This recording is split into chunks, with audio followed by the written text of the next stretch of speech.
biggest bunch of misfits I ever set eyes on. Good morning, Misfits. You are tuning into another episode of the Misfit Podcast. On today's show, we are talking about leveling up. What does it take to get from an open athlete to a quarterfinals athlete to a semifinals athlete, and so on down the line? We're going to talk through it from a few different perspectives: coaching, experiencing, sort of how this goes as an athlete. And we're going to use the 2024 season to give us some data on this to be able to talk through it and potentially notice some patterns related to it. I will throw a spoiler and a warning out there. There is a lot of GPP propaganda in this episode. A lot of athletes believe that if they get their first muscle up or they snatch 200 pounds, whatever it is, that they are now going to be at that place. And I can tell you, as someone whose fitness is basically backwards in that way, it definitely does not work that way, I promise. Before we get into that, as always, a little bit of housekeeping. I want to start out with shout out of the week. I made a post yesterday on Instagram, and it's something that's been percolating for a long time. I was excited to write it and post about it, but it's the idea of us saying that the rain or shine call to action was more of a behavior that we were looking for in phase 1, 2, and 3, where it's like, hey, you guys, every once in a while, it's like, how the heck did Paige get there? Like, how is McKenna so fit? Why is Kyle beat me every day? And consistency. Like, that's the name of the game. When we're looking at patterns of how athletes make it to where they make it, so often it's about consistency. So my hope was that people could realize that when you're not having the best day, you're not having the best week, that you can still go in and get after it. And you build this resilience, you build this, like if you think of the calluses on your hands, you can think about it sort of becoming calloused as a human to be able to go in and withstand those things. And if you did that in phase 1, 2, and 3, if you really showed up, you really did the work, you really got after it, what I'm hoping is that you understand that you've earned the right to turn that into a mindset. And one of the things, related to this episode, the idea of leveling up, is that ability to go from what I do in the gym to what I do in the competition floor. And so many people get wrapped up in, oh my goodness, this isn't fair. Why are they programming these movements? Or why do I have the sniffles on 24.2? Whatever it is, if we get bogged down in those things, we can allow ourselves to regress to a previous version of ourselves. And that's always a bummer to me, because you guys have created this new version of yourself. And I want you to bring your mindset along with what you've created physically. So the rain or shine mindset is, I don't really fucking care what the workout is, what the time domain is, what the movements are, how I feel today, how I felt yesterday, how I'm going to feel tomorrow. I have created a version of myself that is better than the one that previously existed, and better than the people that don't show up as often as I do. And if you believe in that before anything is ever announced, you have a much better chance of expressing that when the time comes. And I've witnessed it in both directions, right? You got the person who doesn't have the rain or shine in training, and then their ego's like, wow, this workout looks great. And you're, as the coach, like, huh, I mean, I'm glad they feel that way. I don't know why they feel that way. And then you've got the person who trained their ass off and is super ready and good to go, and the workout gets announced and they throw their papers up in the air and they're like, fuck this, I can't do this. So we have a little bit of time left, not a lot, little bit of time left to adopt that mindset. And I promise you that if you did the work, you have earned that mindset. And fuck those people that didn't earn it, that have the ego. You are fitter, stronger, more skilled than them. And we need your mind to join that party. And then you will be able to execute. Got a few F words in there, and the podcast just started, guys. So be in for it. I'm fired up. He's in for it. Yeah. I mean, that's hard to top. I don't know if I can really say anything much more than that, but it's time to not just talk about it, but be about it. And I'll forever remember that from Kenzie. Kenzie's just that person who doesn't matter what the workout is. She can be bitching about it right beforehand, but 3, 2, 1, go. Like, that girl is that's true. dead She's serious. the anomaly, right? She's She the is the throws her anomaly. papers up in the air and then whacks you, and it's like, wait, what? But she does know how to put her head down. And Yes, this is that time. very true. I'll give a quick shout out to I'm not even gonna try to say his last name because I'll butcher it, but he's also known as Pete Naz. He's Yep. just posting back into Telegram. Looks like he took a bit of a hiatus. So I like when people, they can take some time away and then they're like, dude, I got to get back in there. So shout out to him for getting back in. Sounds like he's been doing some of the work in the shadows, which we all know Yep. what that's like here. So yeah, just a quick shout out to that guy. Welcome back, Pete. So we always talk about at the beginning of the episode how to support the podcast, Misfit Athletics, all of the things that we do. The best way to do so is by following our programming, and quarterfinals prep started when this podcast drops. It'll be just a couple days ago. You can absolutely jump in. Free trials are still live on Fitter and Strivey. And I wanted to do a little highlight of the week with quarterfinals prep week 1. Paige, you wrote a little ditty that's got some shuttle runs and some deadlifts in it. I don't have it up right now, but I believe it's 8 rounds, 10 shuttle runs, 8 deadlifts. Mm-hmm. What's the weight?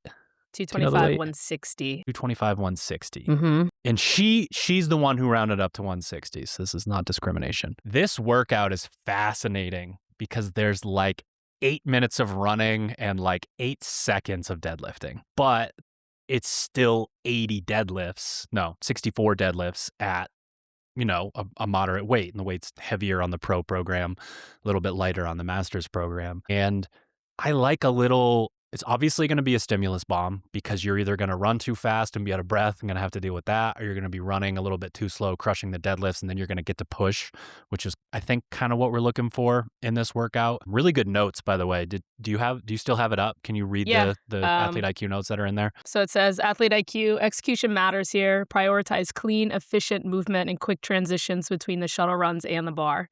Deadlift should stay unbroken throughout. Open at a controlled pace in the early rounds, then gradually build speed as you find rhythm. This is a workout where smoothness early allows you to push late. Yeah. And that is I think one of the reasons why we talk through adding that note page is because it's so hard to feel fresh and jog slow. Or at least, what's funny is like the fast, if we're looking at the 6 second roughly, maybe a little bit less, when you're really cruising on a shuttle run, and then we get into those like painfully slow ones once you're tired, there's this like happy medium in the 6 to 7 second range where it is sustainable, but it feels slow when you start. Running's like that in almost all instances, but especially when you're jogging 25 feet at a time. So at the beginning, just annihilating the deadlifts. Obviously, we want them to be full range of motion, but just that transition in and out, just being like perfect and seamless. And then as the rounds start to go, you start to push. And the funny thing is, you might think you're running faster later on, but you might just be holding the same pace, which is what pacing often feels like when you're running. So I think it's a really cool workout. It's one where like we like to put a lot of shuttle run Athlete IQ stuff in there because and again, probably could be a topic of conversation in this episode. Like we have those conversations about like, should I be walking the shuttle runs? And it's like at a certain level, yes. But like if we are trying to get to a certain point, I mean, you experienced it last year in the online semifinal, people sure as hell were not walking those shuttle runs. Like that intensity was very different at that level. So really cool workout there. Sharpentheaxeco.com. Use the code word page to save on. I actually put talked about rain or shine. I put the final handful of items on sale. There aren't very many left. There aren't very many sizes left, but if you are looking to get some gear, sharpentheaxeco.com. And last but not least, this episode of the podcast is brought to you by Gorilla Mind. You can head to gorillamind.com/misfit or just use the code word misfit at checkout to save and you support the episode.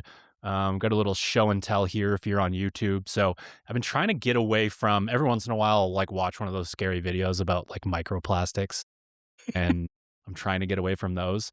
So I got these for my shakes on Amazon. If you guys want the link, just let me know in Telegram. And what I put in this to essentially recreate proper recover is one scoop of the Gorilla Mode Intra.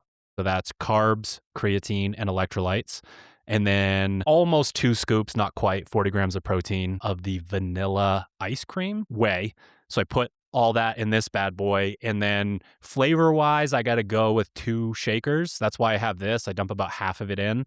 But that also gets me 32 ounces of water. And I just think hydration is so important and suck so bad at it, which is why I project and get a little preachy about hydration sometimes. Fair.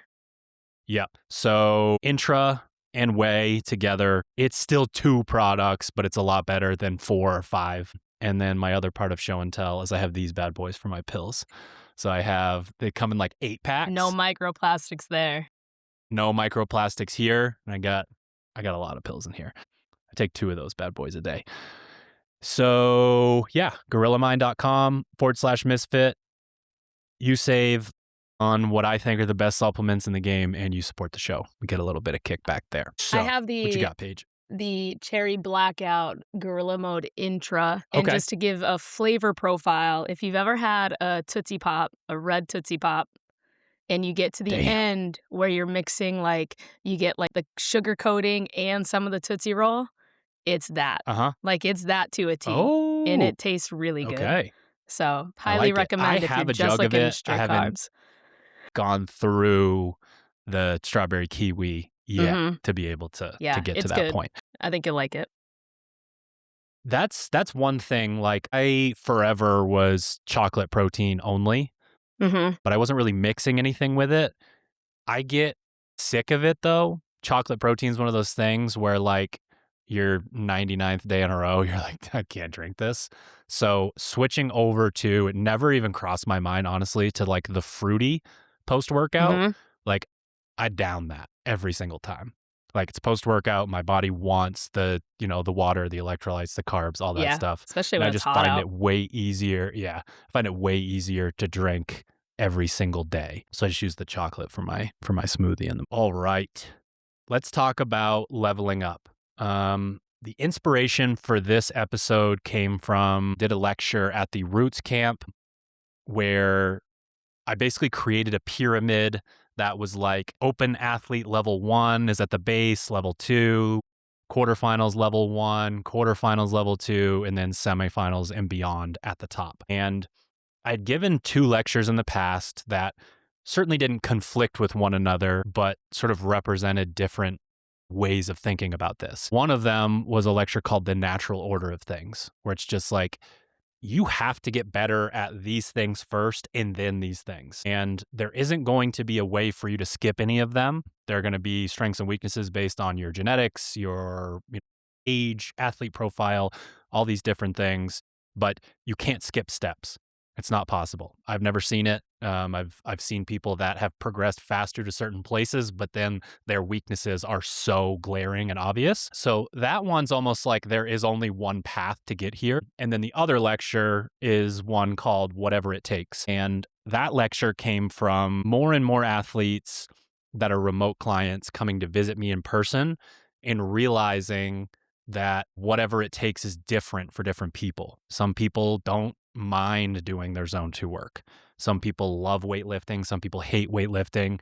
Some people actually put their training sessions together really well, but can't stand warming up, cooling down, doing mobility work. Some people can't stand weighing and measuring their food. And there's all these, or going to bed and waking up at the same time every single day. So whatever it takes changes from athlete to athlete. So my goal was to blend these concepts together because it's like, okay, there's only one path to get there, but then also everyone's path is different. And essentially what I tried to do is show different tiers of movements and modalities that you need to be able to get good at, but then the way that you get good at them is potentially different for each person. And probably the easiest way to start the conversation is the bottom is double unders, thrusters, rowing, and burpees.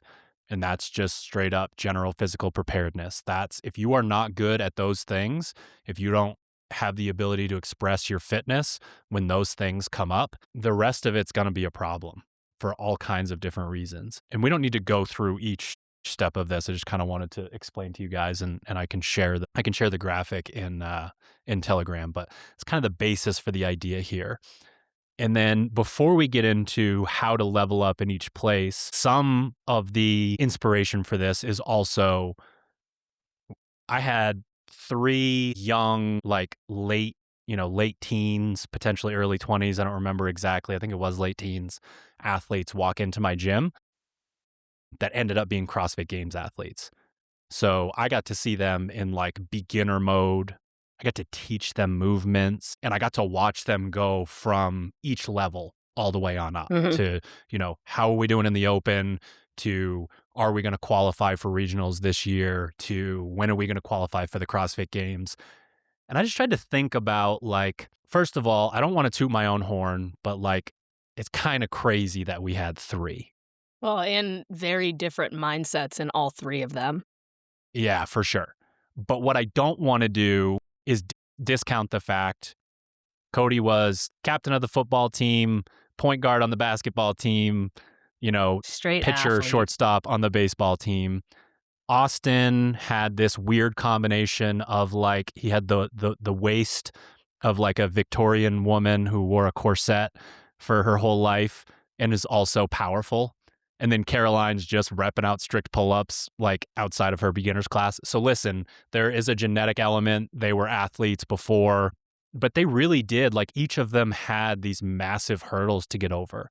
So I tried to think about, like, how did we incubate that sort of thing? And I had 4 things come to mind. Obsessed with movement efficiency. Like, to the point where, like, in our gym in the early days, and part of this is the maturity level also of the people in charge at that point. Like, I started this when I was very young. Like, we would ridicule people into moving really well. Like, basically, like Joe Carney would be in the gym and just be like, ew, what is that? Go fix that right now. So there was a little bit too much of, like, this is the only way to move. But I will tell you that obsession with teaching people to move efficiently, like, we got to watch that carry over for years and years and years. It was very obvious. And sometimes they'd be right next to someone with a higher level of GPP than them. And it was like they're in their own way because we were being real annoying about making them do the couch stretch and making them kip their dip. And, like, you got to have your heels down in power position, and you can't be flying open on the rower. Like, just all of this different stuff was like the, like, bedrock of what we taught them. We were also very much, and this is part of what changed about my mindset with whatever it takes. We used to say, take your medicine, as like echo bike sprints, basically, assault bike sprints. That was taking your medicine. But that's not everyone. That's not taking your medicine for everyone, right? For some people, it's the long time domain. Some people, it's in the middle, etc. But intensity was everything, right? Yep. Like, we did a good job of shifting them into, like, how do we execute this workout when the time came. But the barrier to entry was moving well and going very hard. And you can think about how, if you could figure out how to do those 2 things, how you would excel in the sport, for sure. Yep. Weakness work. When you are in that kind of environment, and you want to recreate this with your virtual training partners, when you're in that kind of environment, there's always going to be someone who is incredible at double unders while you're struggling with them, can do wall balls all day while you can't do them. Their row pace is exponentially higher than yours, that sort of deal. And it makes the glaring weaknesses just so obvious and frustrating that it's like, what do we do here? How do we get better at this specific thing? Like, are we grabbing the rope and doing 100 double unders after a Metcon when everyone else is done? Are we doing a ton of barbell therapy? Are we doing a ton of mobility work to be able to get you into positions that other people can get into that you can't get into?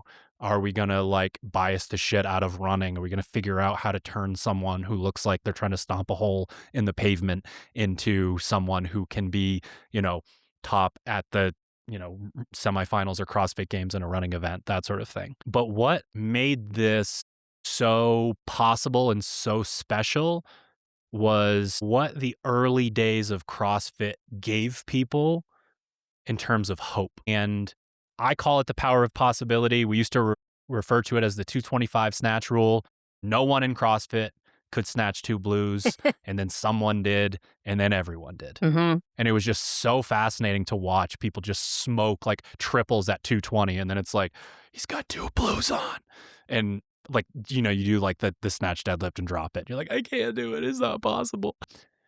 The knowing that other people can do something and seeing them and seeing their work and seeing what it takes makes it so much more possible to do that thing that you're trying to do. So when we're talking through this today, it is the natural order of things. We don't get to skip steps, but the step that you're currently at and the one that you're trying to get to, it's incredibly possible to do so.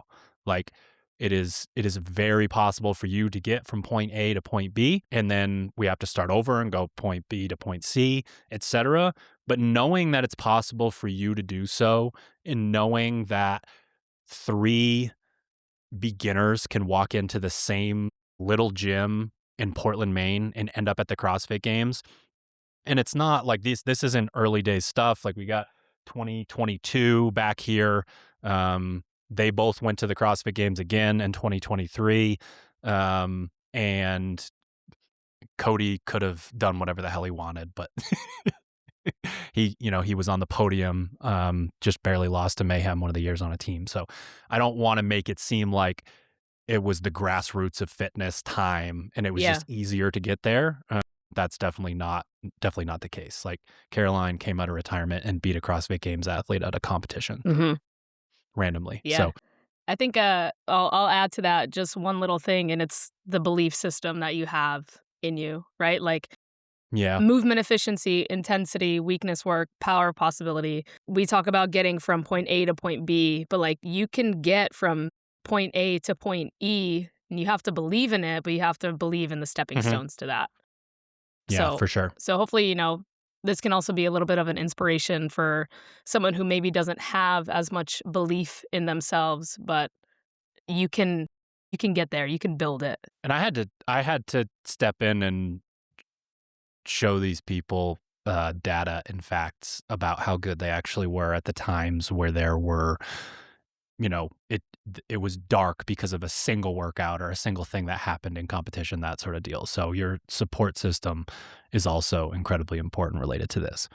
So we are going to go through. So basically what we have is we have every workout from the 2024 season in the open, quarterfinals, and semifinals. And I'm going to try my best. I don't want to read every line of all of this to you guys. So like, some of you will have to open the game's website or think back a little bit, but it actually would be a really good exercise for you to be following along with your scores for these things. Because again, we can talk about how it all relates to one another and how someone could level up.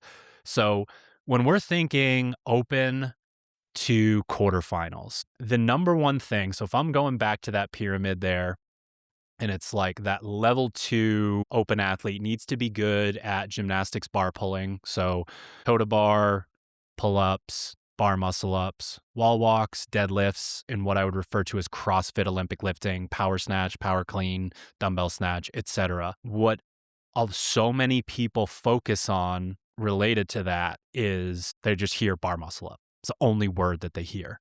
And it's like, I need you to be good at double unders, thrusters, rowing, burpees, wall walks, deadlifts, power cleans, power snatch, dumbbell snatch. And they're like, got it, chest to bar, bar muscle up. That's the only thing I'm going to work on. And I'm hoping that, like, what I see in the data here is GPP for sure. The story actually continues to tell itself better and better as we go. And there's a few anecdotes that I have in there, but you need to be really fit first, and you need to move well in simple movement patterns, because what I see is squatting, pressing, jumping, hollow arch, overhead mobility, stability, those things. Those are the things that are, midline stability when it comes to the deadlifts, using your legs, and when it comes to the CrossFit Olympic lifting, etc. So that is the story that we're trying to tell here. And building a super robust engine is incredibly important. And that will help your strength get you to a point where your strength to body weight ratio is good enough to really start to move forward with your gymnastics. So the open, here's what we have. 24.2, 24.3. First one is the dumbbell snatch lateral burpee over the dumbbell. The second one is the 20-minute AMRAP rowing deadlifts and double unders. And the third one is the 5 rounds of thrusters and chest to bar, and then 5 rounds of thrusters and bar muscle ups. My avatars that I used here are on the male side, and Paige is going to talk through a little bit about her experience. A lot of times the women's weights end up being too low, and then they're not really don't compare very well, but then they keep a machine the same distance. Mm-hmm. So it's kind of confusing. So the data is not perfect here in relation to male and female, but I think we're still going to be able to tell the story really well. So 24.1, a quarterfinals level athlete is roughly doing this workout in about 9 minutes. A semifinals athlete, and this is a fringe semifinals athlete, is doing it in about 7 minutes. And a CrossFit Games athlete is doing it in about roughly 6 minutes. And what I like about this is the banding is closer together at the bottom, which means that GPP is very high in those athletes.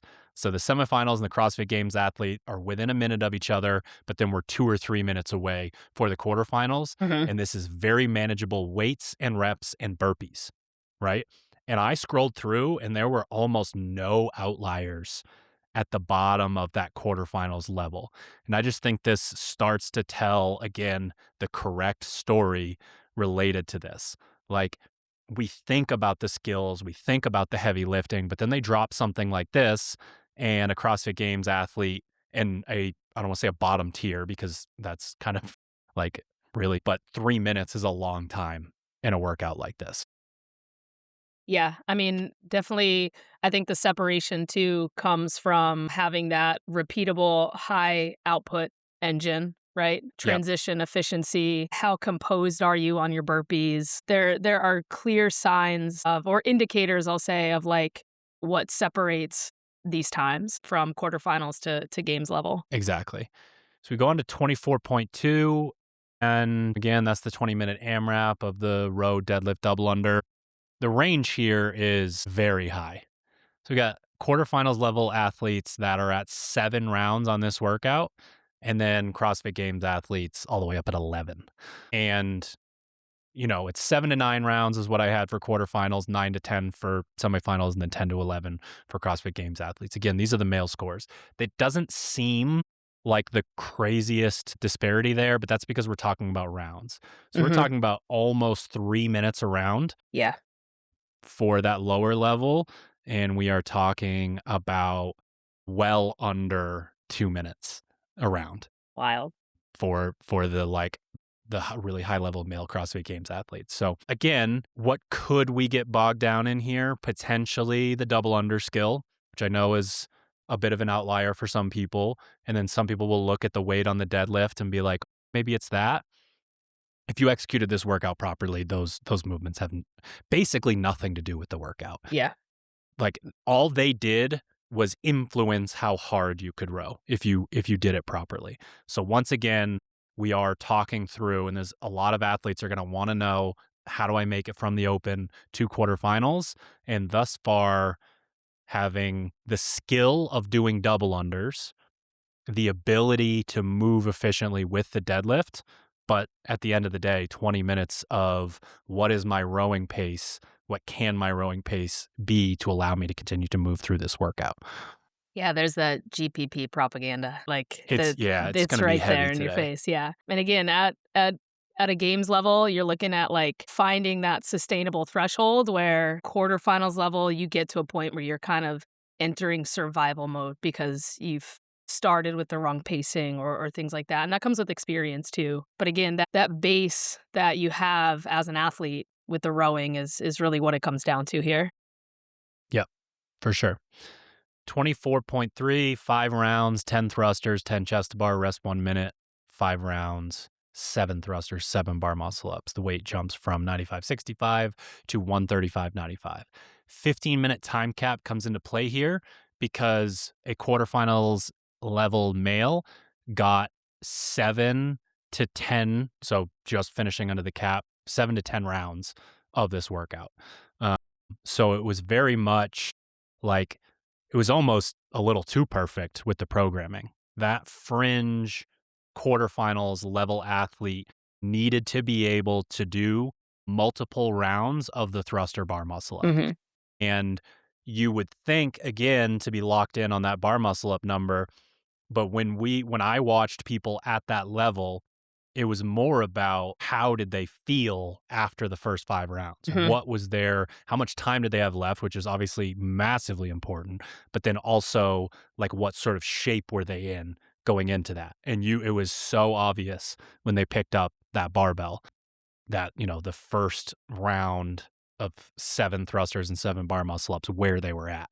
So, there were definitely people who liked heavy thrusters and heavy bar muscle ups, or not heavy bar muscle ups, in a decent set.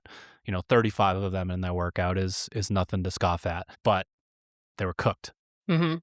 Yeah, They didn't have it left. They were done for. yeah, I think, you find yourself, especially being a quarterfinals athlete, like, you break on movements in there because you have to, like, you're getting to a Yeah, point in the 50 reps of just a bar where it's just like, I can't hang on, and the separator, I think, for, like, that games level kinda score is games athletes are breaking because it's optimal and because they know it's gonna, you know, be a better strategy for them.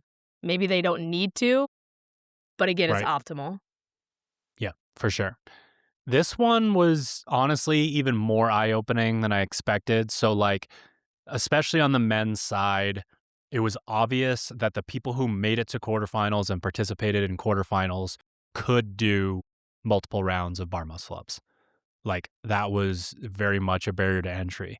But then we go down to semifinals level athletes, and I remind you, this is a 15-minute time cap. They were in the 10 to 12-minute range on this workout. That is a huge difference. Mhm. That's 5 minutes faster than a very high level, low level quarterfinals athlete, whatever that means. So that to me is like, oh my goodness, like that has nothing to do with can I get myself over the bar? It's can I clear waist, from my forearms, from my legs? Can I breathe? Can I handle this type of stimulus to be able to get there? And when we look down, especially at the CrossFit Games athletes on the men's side, a lot of them were in like 8 to 9 minute range with this workout. And again, I mean, we're pushing almost half the time that it takes for someone to do that. And if you watch someone go through it again, I don't want to like beat a dead horse here, but it doesn't look like a skill level or like, can I handle these thrusters? It's, do I have good athlete IQ and a level of GPP that somebody else doesn't have? Yeah, I don't have much more to add to that. So when we go back to macro view from micro, like, what do you think of if you were a remote coach and you were working with someone? What do you think of when you're trying to sell this information or just what it takes to get somebody to that quarterfinals level from the open level? I mean, there definitely has to be, like, in a like, a level of, I'd say, in these quite a bit, like, an aerobic capacity, Yeah. especially when you're looking at the rowing, the burpees, things like that. But, I the level of composure and body language, I think, can really make a big difference, especially in the Mm, open. yep. That athletes that I think show potential really do show good body language even this early in the season, and Hmm. some of that is confidence, but also some of that is, again, that athlete IQ of, like, "I know how to attack this workout. I know how to cycle this dumbbell with speed. I know how to transition from getting off the rower and how quickly can I get back to the rower out, through the other 2 movements."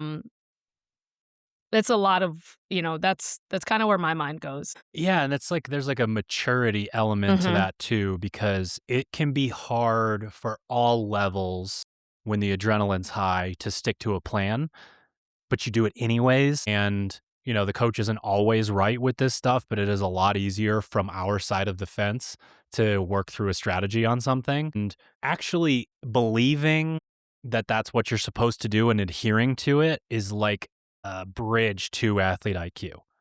Like, if you're not even willing Because, like, one of the things that happens when we don't see the good body language is you don't stick to the plan, and then you're in the hurt locker Mhm. 4 minutes into a 20-minute AMRAP, and it's like, I don't wanna say I told you so, but, like, this is the kinda thing that you gotta go through to realize that, like, I got your back. I promise you this is the way that this workout is supposed to look. So, you gotta give in to, like, you can't win a workout by either having just an insane strategy or going too hard to open the workout. So Mhm. in my mind, it's like, at what point are you able to convince your athlete, whether you're just someone we're talking to in the Telegram group or you are remote coaching them, like, I know it's going to feel weird. You're going to row at a 205. That's going to be like, what am I doing here? Yeah. And then you're going to pass the people that don't know what the heck they're doing and you get to go to quarterfinals. Like, congratulations. Yeah, I mean, I'll even speak from confidence of or, from the perspective of, like, my 2024 season to my 2025 season, like, open season. I still think back to the burpee dumbbell clean and jerk, what was it, 25.1, and the Yep. shit body language that I had, and then the shit score that Mm, I got because of it. And I'm not saying that's the only thing that affected it, but, like, that's what comes to my mind right now, and I'm like, "Ooh, I still hate that I let that happen." But then I think back to 2024 and, like, the mindset and the body language was a complete 180 from that. So, yeah. 2025, I went through injury, things like that. There were other reasons that played into body language and Right. mindset, but again, Yep. there was such a contrast there. Um that I can speak to, for sure. Yeah. And I'm like, I've been obsessed with body language from the beginning because I've always been just wanted to be observant of what separated good from great. Mhm. And one of the things you notice about a certain type of athlete is just the way that they carry themselves. And once you notice it, you can't unnotice it. And there are multiple really high level athletes that come to mind that I won't name that went from displaying some of the best body language I've ever seen for different reasons to maybe getting kind of CrossFit famous and et cetera and having expectations put on them and they don't carry themselves that way anymore. And it's really obvious. And then I've seen every damn online competition workout that you've done, Paige. So when I saw the video of 25.1, I was like, that's not Paige. Yuck. That's not her. Yeah. And you can't like act out a version of yourself that isn't you. Like it's never gonna it's like, oh, today's not my day, like I'll just see what happens, like that kind of thing. You're just not gonna be able to do that. And it's important to try and to will yourself there. But like whenever I see that, whenever I get a video from someone and they're going through something, I don't need the message that either comes with it or doesn't come with it. It's very clear to me the way that someone's carrying themselves is huge. So that's a really important point there and something that doesn't always get talked about. All right, so we are on to 2024 quarterfinals. We have 4 workouts here. We've got the infamous 4 rounds for max reps with the dumbbell box step ups where half the CrossFit games got to stay home from Oops. from just going to semifinals. We have the oh my goodness, there's some classics in here. We I have the know. 3 rounds for time of 50 wall balls, 50 burpee box jump overs.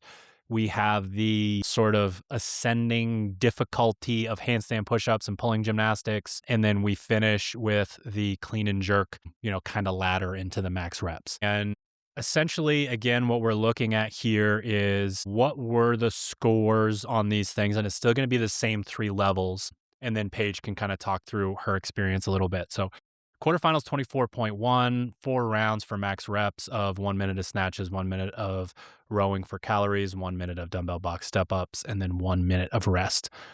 Quarterfinals males, we're getting roughly 140 to 160 reps.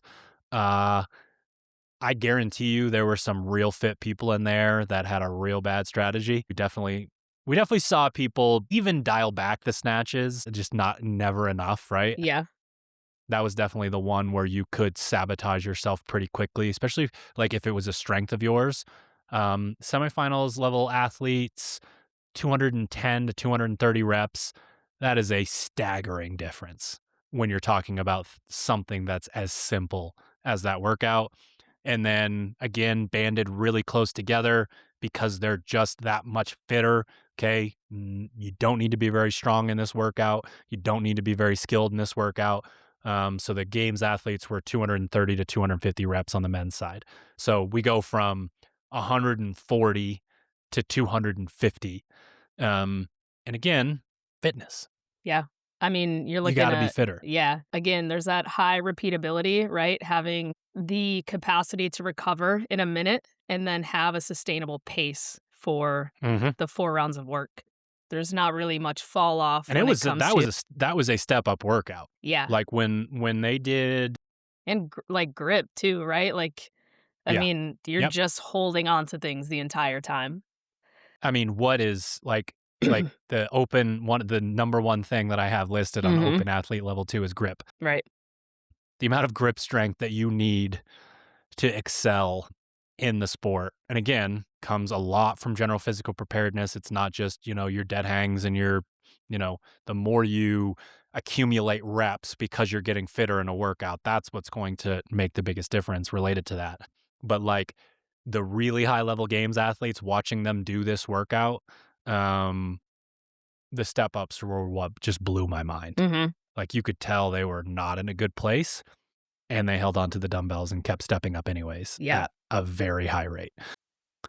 24.2, 3 rounds, 50 wall balls, 50 burpee box jump overs, a real slap in the face from, I think this was the return of Castro. Was 23 Boz or Yes. 22? 23 because I No, it was remember 20. No, it was 22 because wasn't that the year that they had the whatever triple under crossover or backflips at the yes. games? Yeah. Sorry. Yeah, right. And I only remember, honestly, because I know that it's the year They of the signs that I have behind me. Yes, that's the yes. only reason I remember. Yeah. Yeah. So one of the and honestly, I don't even know if he was back in 23 for the quarterfinals yet or not. But this was very much a Castro like, oh, you guys think you need to be good at X, Y, and Z. You actually need to learn how to pace workouts. Quarterfinals level athletes were getting 220 to 260 reps.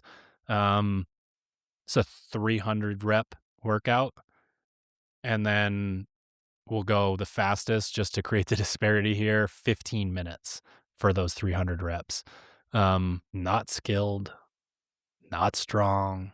I mean, of course, being stronger helps a lot in a workout like this, but your ability to pace, Yeah. to have that body language, to remain calm, to stick to your plan, to realize that this workout is going to be like 6 different versions of shitty is going to Mhm. get kind of hard from the beginning. Yeah. Like understanding those portions of it is what is going to allow you to train that way in an off season and then get yourself to a point where you can do that.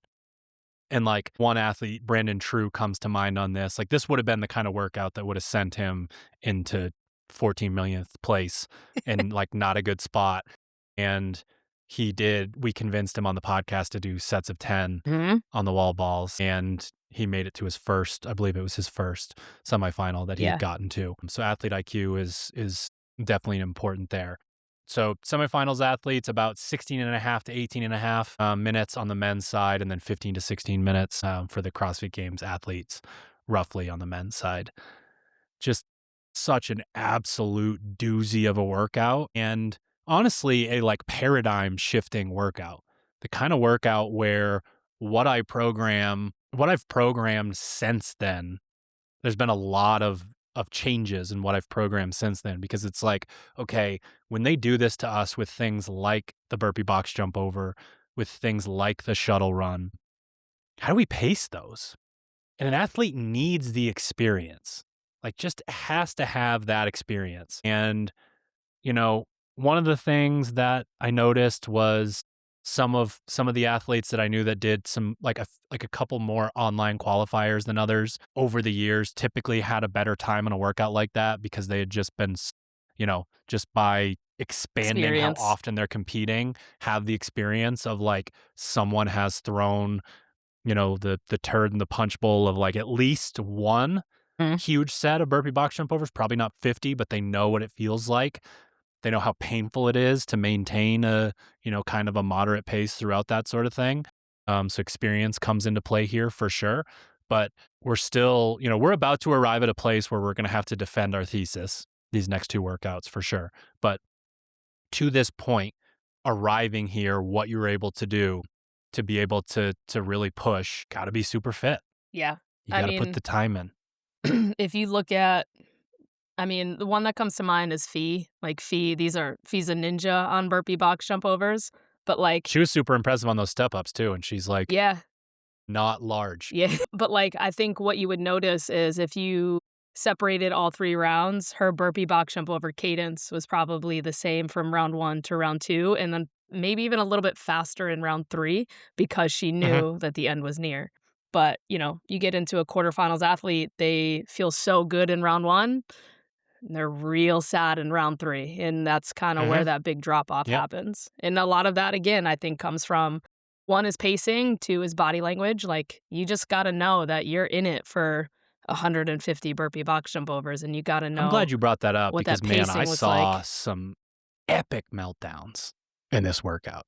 Like just I've worked with people who had very high aspirations and had the genetic potential to get to a place, but they never really bought into the idea of the mindset, to the idea of the body language. Like, you can tell they're like, okay, you gotta get your like little note in there about this.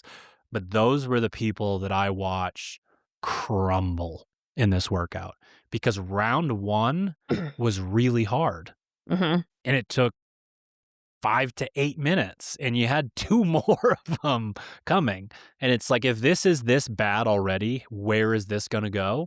And that acceptance of where you're taking yourself, the ride you're going on mentally, is so important. And I think the in-person stuff, it's almost easier. You're dragged along a lot at semifinals in the CrossFit Games, but you're not gonna be dragged along at all in the open in quarterfinals. Yeah, right. Like, maybe a little bit in certain workouts at Friday Night Lights or whatever. But this one is you're on an island. You're alone. You're rarely in the same spot as somebody else. You can't even tell what's going on. You feel like you're doing the same movement the whole time anyways. And to earn your right to be pulled along by the best in the world, you have to learn to do it by yourself. You have to learn to suffer in silence, to do your own thing. And hopefully we make the kind of content in the open and in quarterfinals that lets you guys know that you're kind of in for it. But I love that this quarterfinals builds in a way to, like, you almost have to earn the right to go and do your handstand push-ups, etc. Yep. Yeah. I agree. All right, 24.3, time to try and defend what we've been saying the entire episode. So 24.3, we have 3 rounds of 10 handstand push-up, 20 toes to bar, 2 rounds of 10 strict handstand push-ups, 5 rope climbs, and 1 round of 10 chest to wall handstand push-ups, and a measly set of 20 muscle ups at the end after your arms are absolutely, positively annihilated. The reason I say it that way is if you have aerobic functioning and you move well and you have mobility and you understand hollow arch and your grip, you earn the right to be able to move through those muscle ups. This workout on paper, I'll use myself as the opposite of this to defend what I'm trying to say. On paper, this should be a good workout for me, right? Like these movements, don't love toes to bar, but I love handstand push-ups. I love muscle ups. I am coming around on rope climbs as I stop using my biceps to make my way up the rope. But I've never been fit enough to get to show you what I'm up to on the rings at the end. I've never reached that level of GPP. So it's like the grass is not always greener on the other side. Being someone who wishes they could do max rep clean and jerk at 245 and doing their 20 muscle ups, I never put in the work to earn the right to be able to do that. And again, I want the propaganda to be so obvious here that you earn the right to be able to do that by becoming absurdly fit, by, being able to just do massive sets of step ups and being able to pace your burpee box jump overs and being able to, again, clear waist and work your way through this stuff to, have a great 2K row and a 5K row and these things that have the lower barriers to entry. That will create a version of you that can then go on and do this stuff. And one thing that I really like is when an athlete isn't like really a ninja in these movements, but is really fit and ends up beating somebody who likes the movements and isn't as fit. Mm-hmm. That usually drives the point home. So in this workout, we had a 15-minute time cap. Quarterfinals athletes were getting on the men's side between 90 and 130 reps. 90 is just the end of the 3 rounds. So they either took a really long time to do those 3 rounds or they went to kick upside down after 30 handstand push-ups and 60 toes to bar, and their body was like, nah, I'm good. The 130 is getting all the way through. And I thought this was kind of interesting. So basically not getting any of the strict handstand push-ups all the way to getting the 2 rounds of the strict handstand push-ups and rope climbs to getting 1 round of just the chest to wall. So Mm-hmm. maybe they couldn't, a lot of them probably ran out of time knowing what the other scores were, but it's cool to see that the people who had earned the right to get there is a larger disparity, which probably to me takes me back to the movement efficiency piece. Yeah. I mean, obviously, what you notice here is strict capacity, upper body stamina, and then, like you said, like that technical component to it, especially when you're getting to, honestly, I think right even at the toes to bar. Like, if you're not moving efficiently, how are your rope climbs going to feel? If you're not efficient on the rope, how are your muscle ups going to feel? Like, every movement is Yeah. just a layer, a building block to that next one. Uh, Mhm. and, these movements aren't something that you can build in 3 months before the open, right? Or before Right. quarterfinals. Like, there is, again, you're still building that foundation. And the athletes that have been putting in their 10,000 hours on their GPP are going to be able to get further into this workout or finish it faster. The ones that have the technical component to it all. Yeah. And one nuance here that hopefully can be a silver lining for people is I've had better luck getting someone from quarterfinals to semifinals level athlete and then beyond who at first couldn't really do these movements much at all because we were able to build this really great foundation of their movement patterns. So we're like really locked in on the way that they're kipping their handstand push-ups and the way that we're doing toes to bar. We're really locked in on the way that they climb rope because they're lacking the upper body strength essentially to do it wrong. And the same goes for the muscle ups. The people who are really hard to coach related to this stuff are the ones who can muscle their way through muscle ups and strict handstand push ups because they log so many bad reps by the time that they get to you Mhm. that when they are under fatigue, it's so hard to turn that around. So if you're working on moving incredibly well right now, you're going to have a much better chance of having a higher ceiling than that person who kind of annoys you in your gym that can just do the thing. But then, I mean, they're just never at that point in the workout to be able to even try. And when they are, they fall apart because they're fried and their movement patterns won't allow them to continue to move.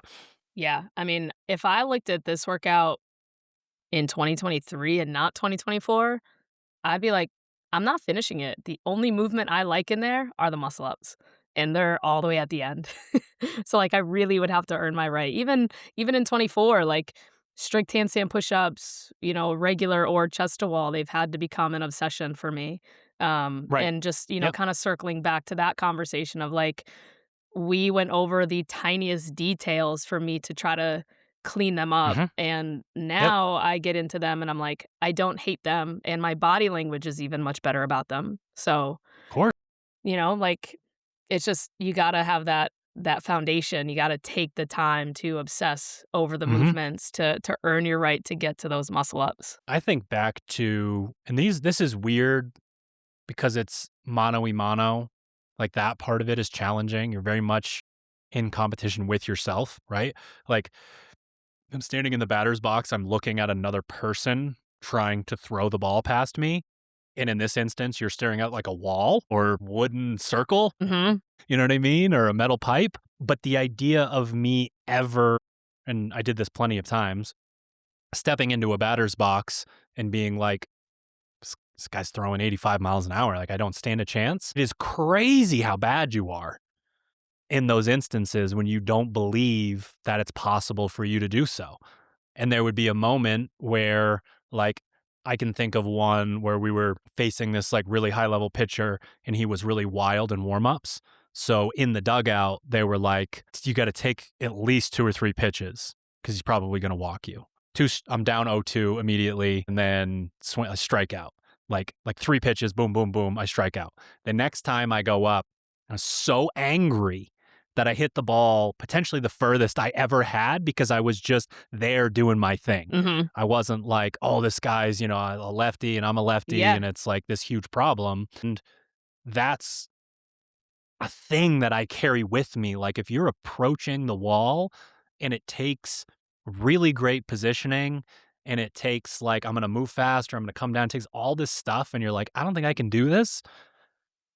You don't stand a chance. Right. Like Yeah, that it's not narrative going is to set. happen. Yes, for sure. So we had the 90 to 130 reps and the 15-minute time cap. Semifinals athletes, 8.5 to 10.5 minutes. CrossFit Games athletes, 7 to 8 minutes. Again, this is on the men's side. Women's scores were upwards of a couple minutes different on this workout specifically, which makes sense with kind of the upper body dominance. A lot of times, lower body dominance, women are either closer or faster, but with the upper body, we typically see that. So like Paige, you have here that you were 10-20. So that would put you squarely in the kind of semifinals athlete range there. Mhm. But man, 7 minutes or 90 reps in 15 minutes is obviously a very large change. And we'll go to the macro again here in a minute to talk through this stuff because right now we're basically just saying random numbers. But that is obviously a very massive difference there. Last but not least, we have our 24.4. So this is kind of the lift, but not a lift. 10 clean and jerks, 135/85 rest a minute, 10 clean and jerks, 185/125 rest a minute, 10 clean and jerks, 225/155 rest 1 minute, max rep clean and jerks in the remaining time at 245/165. What was the time cap on? Is it 11 minutes? I think it Trying to was remember good question. because I didn't say what that I was. think it was I should have. 10. Okay. Well, quarterfinals athletes were getting between 20 and 32 reps. So these are people that are just kind of sneaking in on the back end. So we have just the first 2 bars up to a couple of reps at the final bar.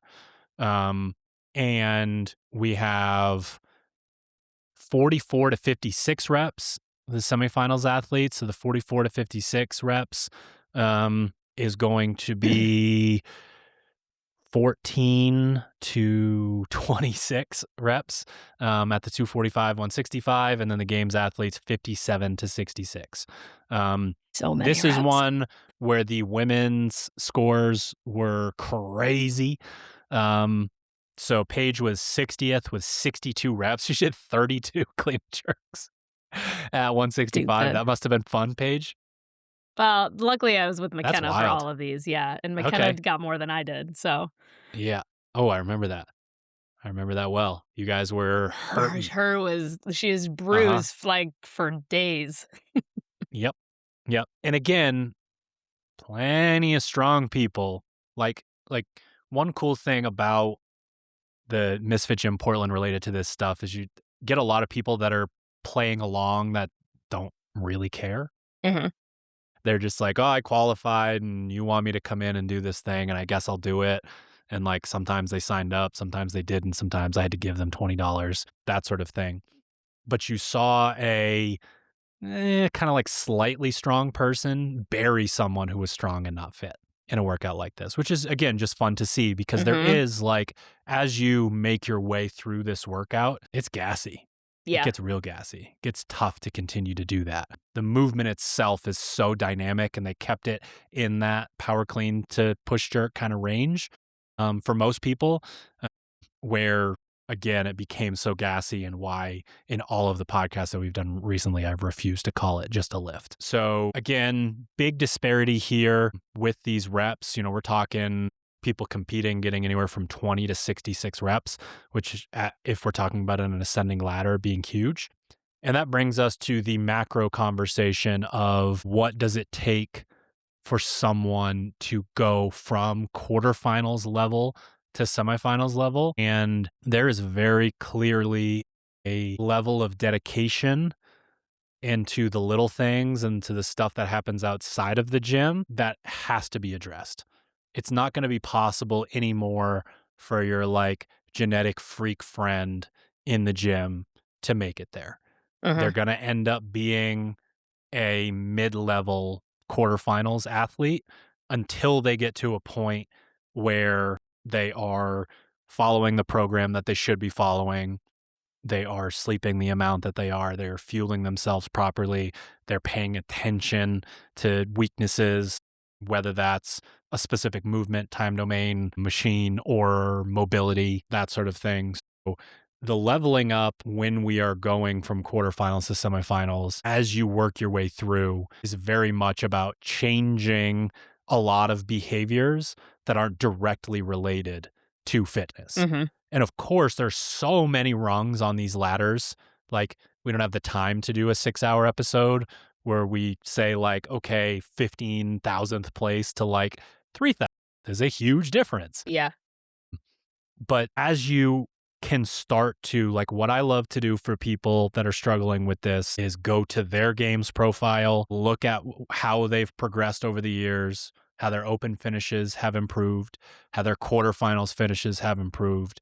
And then I go find an avatar of an athlete that did the same thing and then ended up making it eventually to semifinals and showing them, you are, if this ladder has 10 rungs on it, you're at like rung 5. And if you're willing to follow the same path as this person, and it's really cool when that person also went to the games eventually. Mhm. Um, but like, if you're willing to, a lot of people, the semifinals is Super Bowl, and it should be. Like, if you do the math on the percentage of the Percentage, population, yeah. holy shit. Yeah, it's a really big deal. So showing people that and just being like, hey, you continue to put your head down until you feel like you've plateaued a little bit. And then we got to talk about remote coaching. We got to talk about your sleep. We got to talk about personal relationships and stress and all of this different stuff in your life. We got to talk about the fact that you can do 10 rope climbs and you can't get into a couch stretch. Little inside joke there.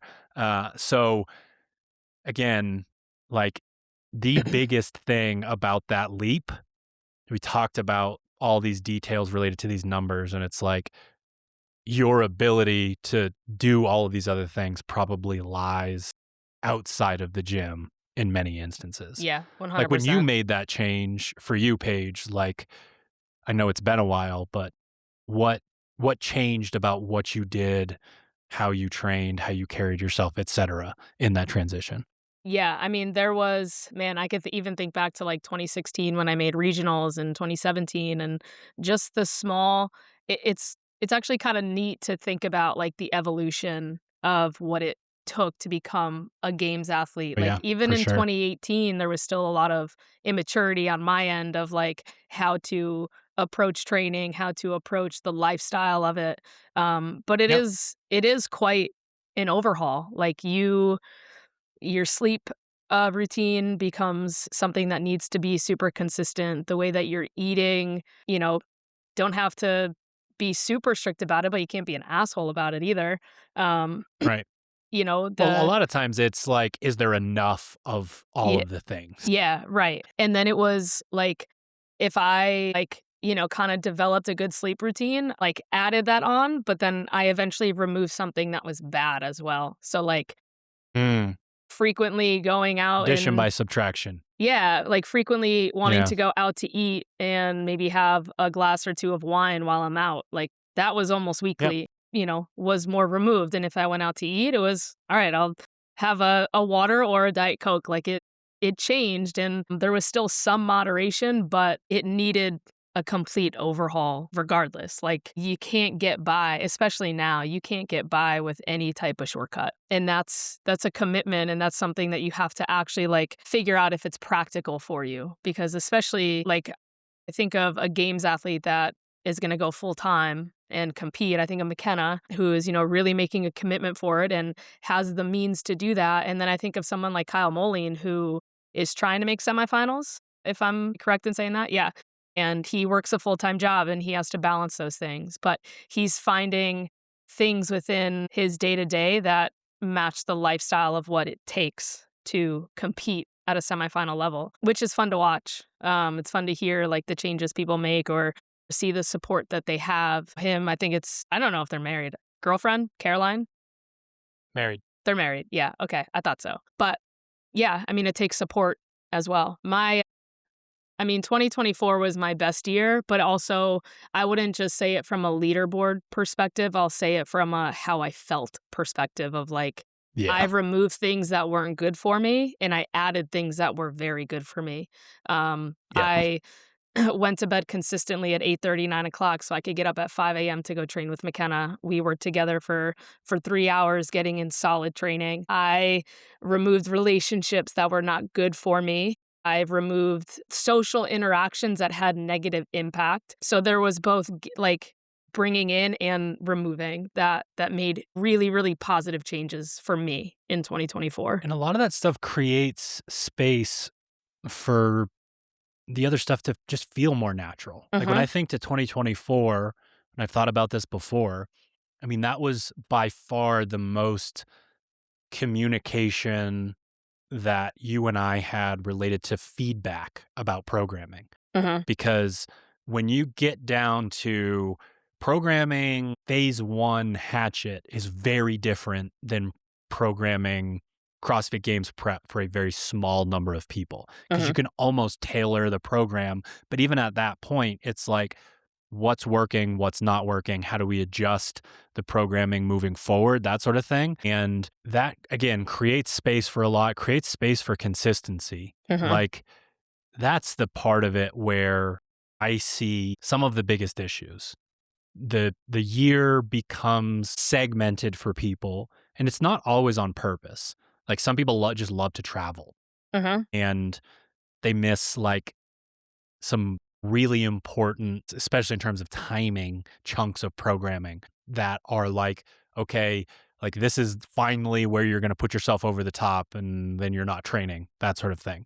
And then a lot of times it's life events, like life happens, injuries happen, things of that nature. And you need to have that like level of buy-in where McKenna and I were talking about this recently of like what allowed you, Paige, to maintain a really high level of buy-in when the programming was like didn't look sometimes like like CrossFit Games prep. It's like I can't pull a barbell off the floor for Games prep. It's like, okay, let's figure this out. But you have a level of trust and a level of buy-in to the GPP gods. And it's like, okay, I've done this enough times now to know that like, I probably don't need to rely on the barbell work as much and let's just go get real fit, that sort of thing. But like, what allowed you to keep that headspace during those periods of time? She's like, I just did.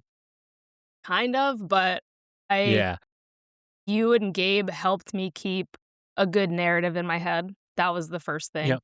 So even as I spent a lot of time alone, like I needed reminders quite a bit. Like reassurance was really important. Sure. And, for the listener, I was in a 3-year relationship and we ended up, breaking up. And I was kind of like, I could either like let this really, really hit me in the worst way possible and like let everything go, or I can double down on my habits and the good things that I have in my life. And it was actually more motivation to focus on myself. So I'd say that's not a situation that would happen for everybody, and I don't want it to happen for you, but it allowed me to Unless it would be a good thing. unless it would be a good thing, right? Like, I removed things that were not good for me so that I can Right. have Yeah. better in my life. And yeah, like I I really, really focused on the good habits that I needed so that I didn't spiral in the worst way. Um, and it kept me really grounded. Yeah, Yeah. for sure. So, and a lot of that was support, like leaning on you guys, leaning on like McKenna and going into training with her. Like I was really like blessed with having the support that I had because it came at a time where I really, really needed it. Yeah. Yeah. Yeah, for sure. All right, we are on to the big kahuna. We are on to what it takes to become a CrossFit Games athlete after becoming a semifinals level athlete. This data is fun because there are places where the numbers are just jammed right together and everyone's kind of doing the same thing and it's like, okay, athlete IQ and movement efficiency are huge. Then there are places where the numbers are not similar, and we get to start there. Yeah. We have 24.1. I didn't choose 2024 on purpose because it tells a like really linear story, but luckily it does. Does. Yeah. Because so many other years are like, okay, well, if you lived on Antarctica and hopped around on one foot, this is where you were at, and these workouts were completely different. And some of them are stupid. So luckily, we have this beautiful, well thought out season that maybe they could get us back to. We'll see. Semifinals 24.1, 5 rounds, run 800 meters, 10 clean and jerks at 185/125. What a beaut. What an absolute nasty. beaut of a workout. Paige, I want you, while I'm explaining all of this, to just really ruminate about how this workout felt. Semifinals fringe athlete, someone who had just made it, someone who finished kind of bottom of the pack, 24 to 28 minutes. CrossFit Games qualifiers, 21, 23 minutes. That is a massive difference. Like, I can't even begin. A minute per round, a minute plus per round. Yeah, over a minute a round is in something like that at that level is pretty eye-opening. And one of the reasons that this happens is because you don't need to be a good runner to make it, but you need to be an amazing runner to do well there. So it's like we're thinking about that throughout the year with our programming. Some of these athletes just not good runners straight up, and then others were, again, my biggest moment to perform is quarterfinals. Maybe we leave some of that style of training off the table because we just don't want it to eat up time, you know what I mean, to kind of get in the way of that. But just an absolute stimulus bomb, GPP, we've got to pull, we've got to push, we've got, K of running. Like, it's a lot. Paige, how was semifinals 24.1 to experience? I'm pretty sure I was in zone 5 the entire time. Good body language. Yeah, so again, building confidence over the years with running, building like a monstrous aerobic base with running. That's really what it came down to.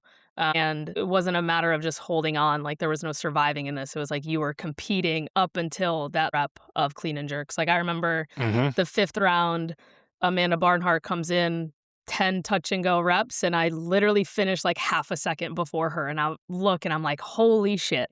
Because that was one where there was no finish line, right? That one was weird. Right. You could just finish and like fall over. Yeah, right.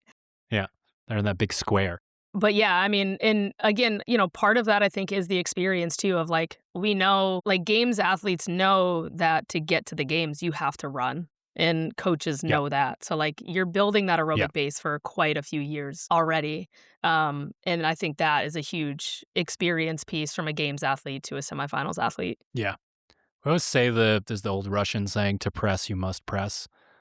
To run, you must run. Yeah. Like, there are the people who, like, you think of the athletes that in the teen division just dominated the running, that don't win the running events anymore as they've gotten older, and they've had to put a lot of eggs in the other basket. And it just shows that, like, they're still good runners, but they're not the best runners in the sport. And the funny thing, some of the people that beat them are people who started as not good runners. Yeah. You think of like an Adler, or I don't Mhm. know that Roman wasn't a good runner growing up, but he sure as hell doesn't look like he was. You Alan think Stubb. of, some of the other bigger athletes that have worked on that. Yeah. 24.2, 5 rounds, 100 double unders, 20 toes to bar, 10 front squats, 225/155. An absolute just beaut of a triplet. This is another one. 14 to 18 minutes for the fringe semifinals athletes and 11 to 12 and a half minutes. The cool thing there is we have the outliers. We have our 11, we have our 18. Clearly, this one has a mix of a lot of times, maybe someone who's good at pressing isn't as good of a puller, but those elements are combined. So you kind of have a little bit of evening out there. But then 12 and a half to 14 isn't really that big of a difference. And those are CrossFit Games qualifiers all the way up to people who took 30th in that workout. And at this level, one of the stories that I'm trying to tell is that the fitness levels the gaps aren't as huge as you would think. Like when you watch it in person, it seems that way. And then you do the math and you look at the leaderboard and it looks like someone crushed another person and it's a 15-minute workout and they beat them by like 30 seconds. Like you can think back to how movement efficiency and doing your zone 2 work and having the athlete IQ could put you in a massively different spot on the leaderboard. Yeah. I mean, the 225, 155 for most, I'll say games athletes, like that's not heavy. It's annoying. Like, Right. it's being able to cycle the barbell efficiently, getting back to your double unders, intentionally, being smart on your toast bar if they're being broken up. I think some of the guys went unbroken the whole time, but um, for me that became a grip factor when you think 5 rounds of 20 toast to bar. When you were just like, you were expressing your GPP here alongside your athlete IQ in a big way, because in years past, 100 toes to bar in a workout that only takes 12 minutes would have been very challenging for Yeah, you. for sure. But you get fitter. Of course, you work on your toes to bar, but it was never like just obsessive, like 3 times a week sort of a thing. Yeah. It was just get fitter and get better at clearing waste, and let's figure out the strategy that gets you to that point. And that's how you take a top 10 finish in a workout where if everyone else had done their homework, maybe you're 12th to 15th, something like that. Yeah. Like you're definitely have a strategy element there that is huge. I think there's a bit of a narrative element on that one for me as well. I really like front squats and I really like double unders. So Love that, right? yeah, 2 out of 3? yeah. So like the body language, 70% wheelhouse? Hell yeah. so the body language was a big one. But I think of some McKenna who actually I think when we tested it was struggling on the double unders. So then that body language like changed for her within that workout. And there's a reflection in the scores, like respectively between the two of us, Yeah. Yep. And she actually, so that was I think that was one of the times that I saw her get into that flow state.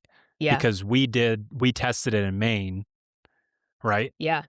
That was at Misfit Gym, and her time was not what it was on the competition floor. Yeah. Which was also, cool to see. To get that turnaround of like I had a bad trial run at this and then to come back and smash it in competition.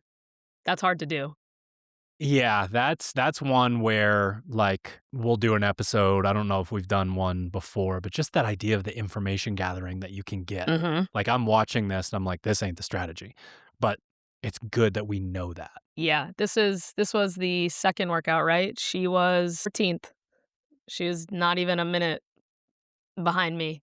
Where when we tested it together, she was maybe Close to DNF. Yeah. If maybe, yeah. Yeah, I think so. So we're talking 5+ minutes difference, Mhm. something like that. All right. So again, if you are an open athlete and we are here saying that 225 front squats aren't a big deal, I understand, but also these are the things that if you give in to the natural order of things and the timeline and you're stepping up each rung of the ladder, you will arrive at the place where like there is a very big, if this was 275, is a very different workout. Mhm. So I don't want to discount these things, but I promise you there is a world where that is actually a reality for you. Semifinals 24.3. This one's very different on the men's and women's side, and you'll know why in 1 second. 7 rounds for time, 10 cal echo bike, 1 legless rope climb, 10 box jump overs, 30/24 inches, 1 legless rope climb. 14 legless rope climbs for time for at least half of the people there. And then for the like tippy top, it was fitness plus that. Mhm. And on the men's side, 10.5 to 13 minutes for your fringe semifinals level athletes and 9 to 10 minutes on the CrossFit Games men's side. Paige was 11:33 and she took 6th place. So you can kind of see the disparity there between the men's and women's scores. But this is definitely one where you could have your like punch in the face, welcome to this new level. Mhm. You know, there are plenty of people who like legless rope climbs that finally get the opportunity to show that off. But more often than not, it's like, oh, wow. Because that stimulus, if you aren't clearing waste, if you don't have an aerobic base, even though it's only, you know, a 10 to 12 minute workout, your arms are going to become a problem. Yeah, it's You're going to be on the insane bike pulling capacity. doing the shake shimmy and just using your legs, and it's going to take you way long. It's going to take you a minute, you know, to do your 10 calorie, that kind of thing. Yeah. So yeah, that was a wild one for sure. There's a lot of different Yeah, things going I'd on. say, like, not that Echo Bike is wheelhouse, but that in that format, like, that was pretty good wheelhouse workout for me. I really do like legless rope climb, so, like, to give perspective on that, finished 11:33, 6th place, again, games level, semifinal, McKenna, you know, finishing that workout, not thinking she could, which was Right. really, really cool to Yeah. see and experience. But the difference is in the transition. So, like, we're getting off the bike, we're going right up the rope, we're getting right over to the box. McKenna's getting off the bike, feeling it out, making sure she feels ready to Yep. get up there. Like, there is that experience, that pulling capacity that's a differentiator there. Right, for sure. This one was cool. This one, so we have 24.4. I'll read it in a weird way: 400, 600, 800 meter row. In between that, 96 foot, 120 foot, 72 foot handstand walk. There was only a 2-minute disparity between first and last place on this workout. So you get 8 to 9.5 minutes for your fringe semifinals level athletes, and then your CrossFit Games qualifiers were 7.5 to 8 minutes. And again, sort of back to the 10 front squats at 225, like that is a lot of handstand walking, but that's a pretty, for that level of athletes, it's a pretty low barrier to entry workout. And it really is about your fitness level. Yeah. Like How hard that's could what you row? that is. Exactly. Yeah. Yep. How hard could you row, and could you transition and just kick Mhm. up and go? That was one of the ones where people were handstand walking so fast that I had to change one of my spreadsheets that talked about how fast people can handstand walk. CrossFitters are almost always stuck with walking shorter distances over and over.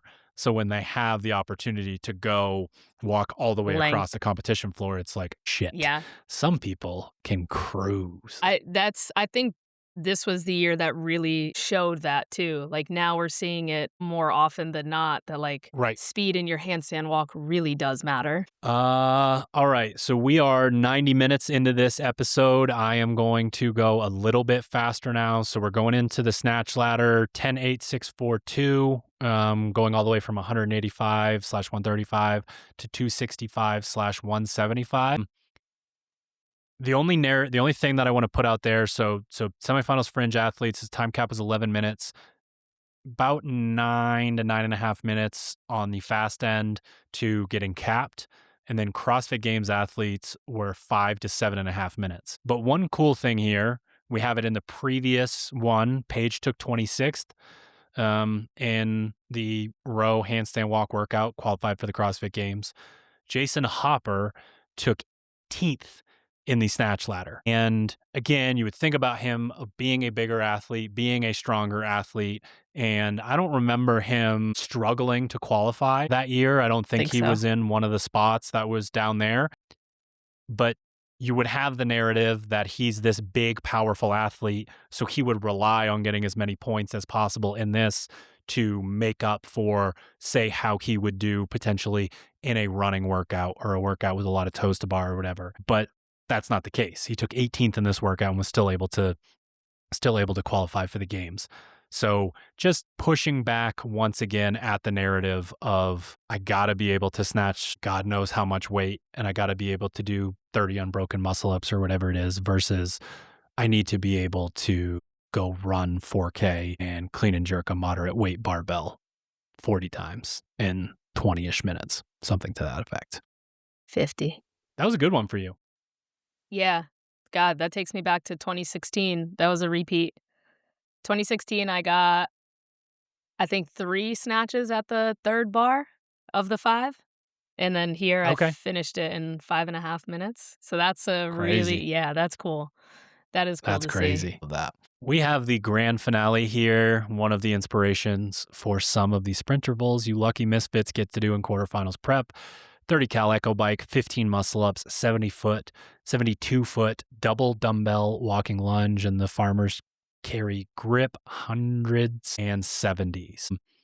Semifinals level athletes, about 3 minutes and 40 seconds to 5 minutes and 20 seconds. And then the CrossFit Games athletes, roughly 220 to 320. Again, cool to see both the disparity between I barely made it to semifinals and I'm one of the best in the world. That's 3 full minutes, but then only 20 seconds between 30th place and someone like Saxon Panchek. So you have these outliers, but then everyone in the middle is just all jammed together. Yeah. And if you've been listening to this podcast for a while, you're probably sick of me saying this specific competition, North America East, on the men's and women's side, was just absolutely incredible to watch. Like 30 plus athletes on both sides would have been good enough to do okay at the CrossFit Games, which I've just never kind of witnessed before, which is really cool. So only bring up the Saxon thing. Saxon came in 21st in this workout and qualified for the games. And that just puts out there that narrative of got to be able to do my 15 unbroken muscle ups to be able to get to this point, that sort of deal.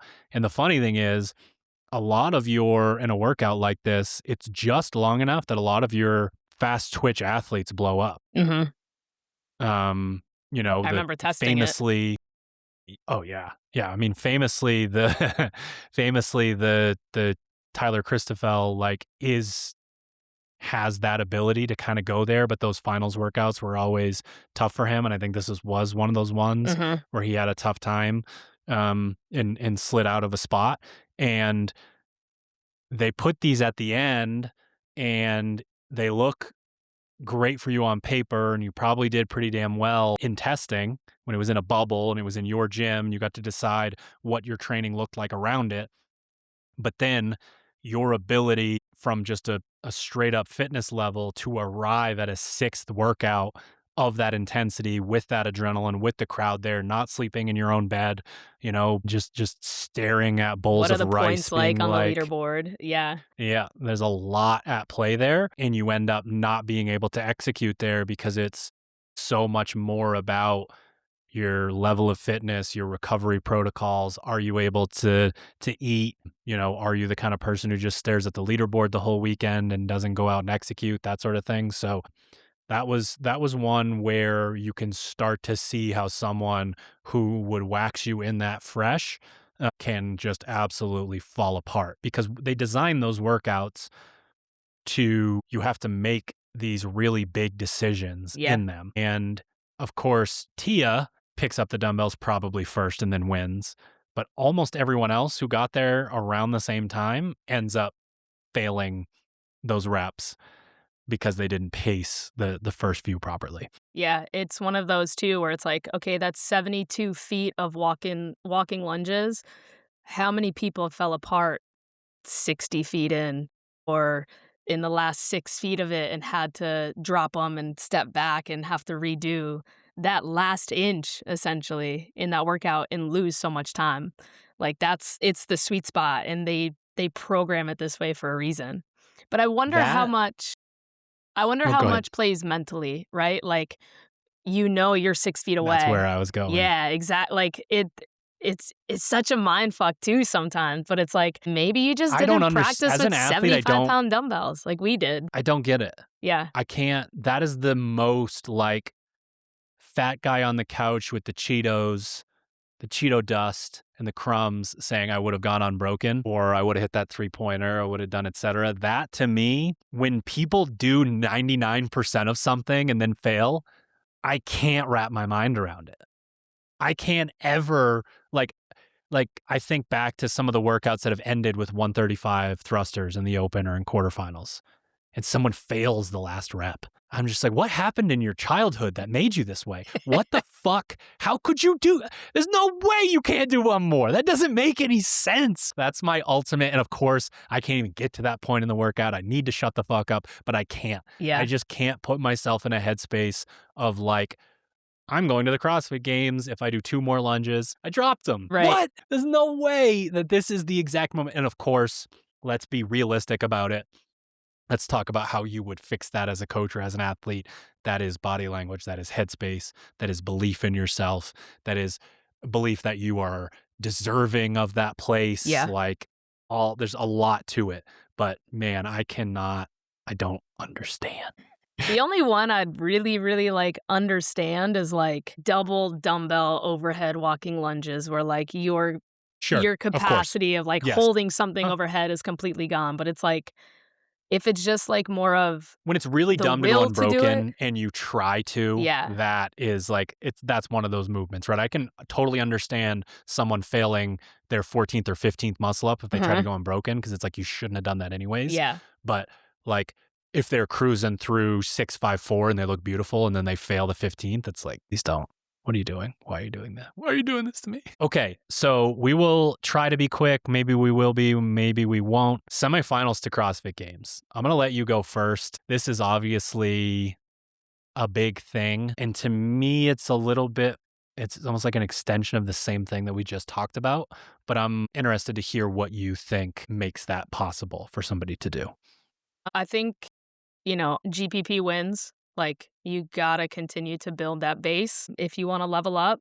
And to me, a lot of it is the mental side of it, the psychological side of like body language means so much, belief in yourself means so much, confidence means so much. Like, it comes from experience in your training sessions and showing up on the days that you don't want to, really committing to those good habits that you have. I think the biggest evolution for me has been the mental side, for sure. I know I have the capacity physically to do the thing, but the mental side has come along for a really, really long ride. Yep. Yeah, I think my mind goes to there as well because we could talk about the intricacies of basically just extending out those behaviors that we talked about before. You have to just become more maniacal about them, right? Like, okay, I do get 9 hours of sleep, but my circadian rhythm is fucked because I don't, I change it The all of the routine. time. Or like a lot of people at the point where you're having to do this level of volume just get sick of food and don't want to deal with the supplements and the weighing and measuring anymore, that sort of deal. So a lot of people are underfed, underslept, underhydrated. But those are very much the kind of things where you get to refine behaviors that you probably already have to get here. The biggest hurdle of the athletes that I have coached that should have made it to the CrossFit Games that never did was their mental game, 100%.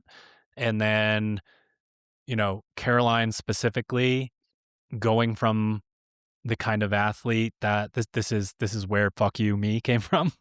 Going from the kind of athlete that just couldn't get over that hump of like, I do belong here. And I can do this in this setting, to fully buying into it and executing and being able to go to the CrossFit Games, 3 times. That hurdle is possible. I think a lot of people think it's not. A lot of coaches think it's not, which is fascinating. I guess you got to see it to believe it. Sure. That can be part of it. Yeah. You guys just all saw it on a very grand scale with Jason Hopper. Some of the worst I'd love to talk to him about this. Some of the worst body language to winning the CrossFit Games is quite the fucking, so it's like possible to take yourself to that place. But if you don't believe that you can do it, that you deserve it, that you should do it, all of that, it's too hard to overcome that. The level of genetic freak that you would need to be to not believe in yourself, to not believe that you're capable of making it to the games and make it there, like, I don't think that exists anymore. Yeah. I don't think that's possible. But there's, I mean, at this point, every programming company's got a graveyard of people who should have gone that just never, came around to the mental side. Like, I worked with some absolute freaks of nature in my first 5 years coaching at a high level. And man, they had it rough between the years to the point where you like really feel bad. Yeah. Like, not treated so well, growing up by, coaches and parents and things of that nature. But again, I've been through it with people that went through those same things that have overcome it. So it is possible. It is Yeah. very much possible for you to do so. And honestly, like, if I'm going to have final thoughts related to the episode, we talked about movement efficiency, intensity, and weakness work being kind of the like main things that came to mind. But I think we've come full circle on the power of possibility thing related to the headspace. And you talked mostly, Paige, about your body language, and you talked mostly about your headspace related to this stuff. And I think that's really cool because if everyone's doing, kind of similar programming and knows the tricks of the trade related to recovery and mobility and sleep and all of that, then what else is there to separate yourself? Yeah. And it's surrounding yourself with the right people to be able to get over some pretty big hurdles related to the way that you carry yourself and how you think about yourself, how you speak to yourself internally. Yeah. Having a rough year in 2025, narrative in my head has gotten pretty cloudy. And it actually takes, if you are somebody that's stuck in that space, you can't be afraid to ask either. We've talked about McKenna with her injury and the surgery and all of that. And you just can't be afraid to ask or to lean on somebody. So, Truth. yeah, it's definitely a big part of it. Any final thoughts? Nah, I think you hit it. Cool. Did we do it? Did it. Thank you for tuning in to another episode of the Misfit Podcast. And thank you to our show sponsor, gorillamind.com/misfit. Get you some whey, get you some intra, mix those bitches together, and you have protein, carbs, creatine, and electrolytes all together. And it tastes pretty damn good. I want to say thank you if you have made it 1 hour, 46 minutes, and 35 seconds into this podcast. The robots will chop out some of the pauses and my ums and ahs. But you've made it pretty far, and we appreciate you. A link in bio on Instagram to get signed up for any of our programs. Quarterfinals Prep free trials are still live. They will not be for much longer, so make sure that you get into that. sharpentheaxeco.com. Couple of rain or shine collection things left there on sale, and we'll see you guys next week.